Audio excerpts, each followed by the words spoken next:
Nostalgia is a wonderful thing. It's a sentimental longing for the past, the good old days and how they make you feel. Which is precisely why the Peugeot 208 GTI is going to be a disappointment for many of you.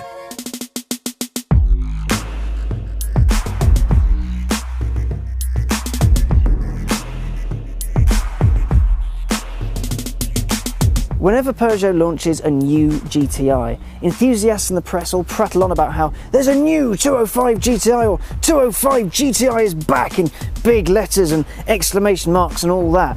Now you see, the 205 GTI to many people was basically Jesus on wheels because it was fast, fun, brilliant to drive, affordable and good looking. But the problem is the 205 scuppered Peugeot's future GTIs because they really couldn't match up to its brilliance. The 206 GTI was alright, nothing to write home about, and the 207 GTI, well, that wasn't much cop either.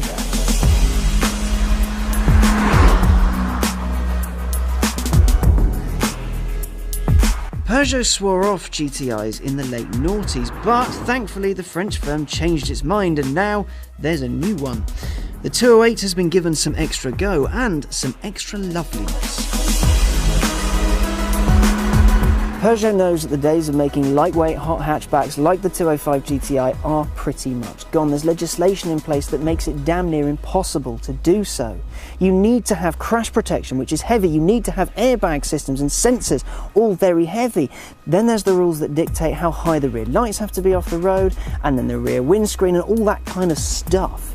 These regulations are there to make sure that in a crash, you don't get hurt or killed, but they certainly don't lend themselves to ultra-lightweight hot hatchery.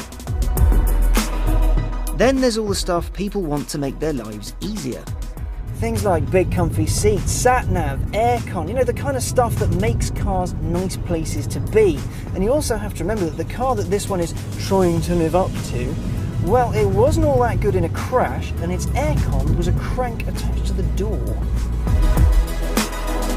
So rather than go down the hardcore racer route, Peugeot's done something really smart. It's made a comfortable, luxurious, to a point, fast car. In here you do get comfy seats, they're pretty cool to look at too, and you get sat-nav, and you get aircon, and all of that. You also get a 0 to 62 time of 6.7 seconds, and if you have a runway, a top speed of 143 miles an hour, which, fact fans, is much quicker than the sainted 205. But it's all about the feeling, I hear the hardcore mutter, and they're right.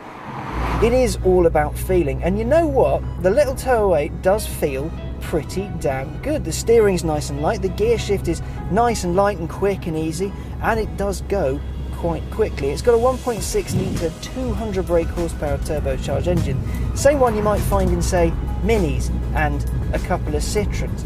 And as a whole package, it's really, really great. I mean, to look at, I love the way they've styled the 208 GTI. The interior itself is pretty cool. I love the red to black gradients and the GTI flourishes everywhere. I also really, really like the instrument pod.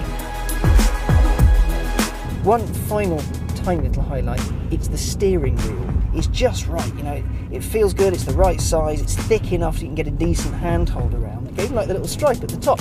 Racing drivers have those. And the idea is if the stripe's at the top, then you're going in a straight line. That's good, I like that.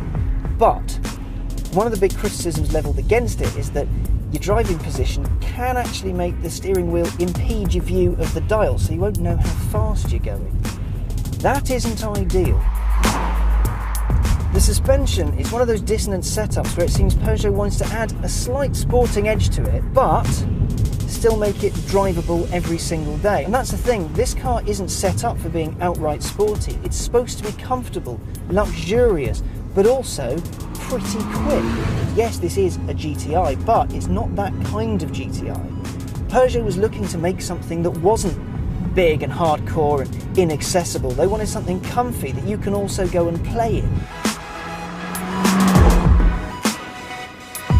What Peugeot has tried to do with the 208 GTI is keep the hallowed name alive but move it on, make GTI something more than a rose-tinted blast from the past and turn it into something fast, fun and accessible. So no, the 208 GTI isn't better than the 205 GTI, it's just different. but different in a good way.